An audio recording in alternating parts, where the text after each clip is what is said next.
За хүний амьдрал гэдэг бол маш баялаг байдаг. Зарим тохиолдолд бид нарт дээшээ тэнгэр хоол, доошоо газар хатуу юм шиг мэдрэмжүүд авах тийм хэцүү хүнд тохиолдлууд маш их гардаг. Миний амьдралд ч гэсэн гардаг байсан. Ирээдүйд ч гарахыг үүсэхгүй. Гэхдээ эдгээр өдрүүдэд надад ашигладаг арга байсан учраас би энэ аргыг таньж мэдсэндээ ашигладаг болсондоо маш их баяртай байдаг. Тэр арга өнөөдөр та нартай танилцуулъя гэж бодлоо. Хэцүү үедээ өөртөө ашигладаг аргуудын нэг бол лаа асаах байсан. Би лаа гэдэг зүйлийг таньж мэдээд лаа гэдэг зүйлтэй ажилд сураад лаа гэдэг зүйлд өөрөө хэцүү зүйлүүдийг даатгаж сурсныхаа ачаар маш олон зүйлүүдээс өөрийгөө чөлөөлж чадчихсан. Цэвэрлэгээнд ашигладаг, энерги эрчимд ашигладаг, эрэг энерги, залбирал, мөргөл, шившлэг бүх зүйлд би лаг ашигладаг. За ингээд танд өөрийнхөө ашигладаг 3 төрлийн лаа асаах арга барилаа танилцуулъя гэж бодлоо. Эхний арга бол эргэн тойрны орчин энерги гэдэг бол биднэрт үргэлж нөлөөлж яадаг учраас энергийн цэвэрлэгээ, гэрийн цэвэрлэгээ, ажлын цэвэрлэгээ, орчныхаа цэвэрлэгийг лагаар их нь маш чухал байдаг.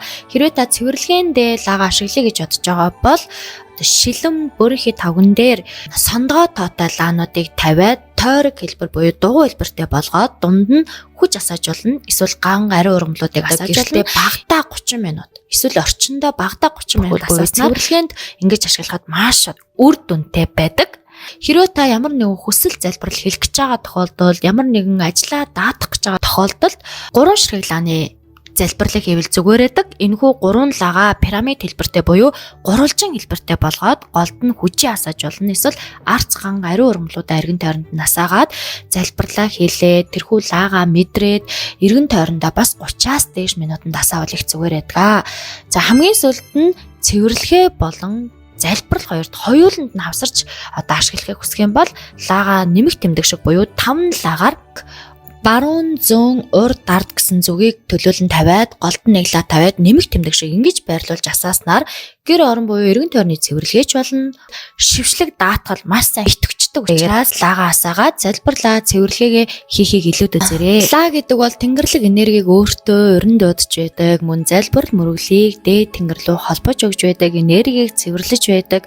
Маш олон төрлийн ач холбогдолтой. Лаа гэдэг бол гал учраас болгоомжтой, зөв зохистой хэрэгэл сурах нь маш чухал санагддаг. Ингээд та нартай амжилт хүсье. Нэрээ нэг зүйл бас сануулж хэлэхэд экола хэмээх энэхүү энергийн цэвэрлэгээний шившлэгийн лаг зардаг газар маань номтой болгын пэйжийг үзэж байгаа хүмүүстэй 3 лав авбал 1 лав өнгөө урамшууллыг зарласан байгаа. Энэ урамшуул маань одоо ч гэсэн хിവэрэ байгаа юм байлээ шүү. Ингээд та нартай амжилт хүсье.